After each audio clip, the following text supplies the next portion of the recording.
You know, if Alberta wants better access to world markets, then we're going to need to do our part to address one of the world's biggest problems, which is climate change.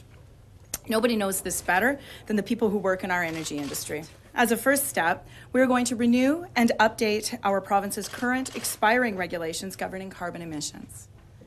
Second, and more important, I am pleased to announce that Dr. Andrew Leach has agreed to chair an advisory panel that will comprehensively review the province of Alberta's climate change policy and make recommendations toward a permanent set of measures.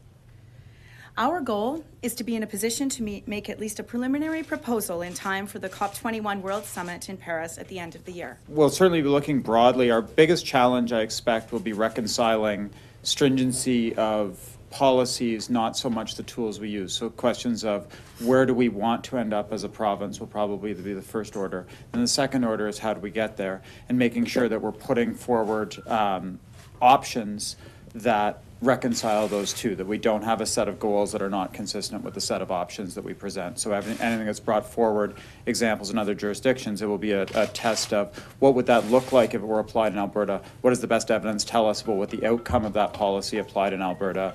Or inversely, how would that policy have to be adapted to meet what we determine our goals for Alberta? Now, today's announcement is a first step toward establishing a more credible climate strategy in Alberta using the tools that we have in place now. The Alberta government's commitments to set a higher price and target for carbon pollution following a set schedule is encouraging. I'm even more encouraged by Minister Phillips' commitment to take further action following broad-based consultation. It will do more than the changes announced today by Alberta to credibly do its part to tackle climate change.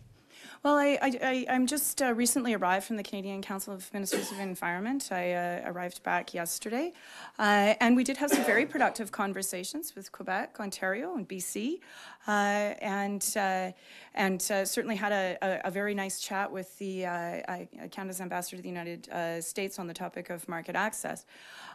So what I can tell you is I am having a look at their models, as is Dr. Leach, but what I can also tell you is that I hear from Albertans that whatever climate change strategy we move forward with must ensure that we are investing in innovation in Alberta's natural resource sector and ensuring that the wealth generated from our natural resources production benefits Albertans and good Alberta jobs first.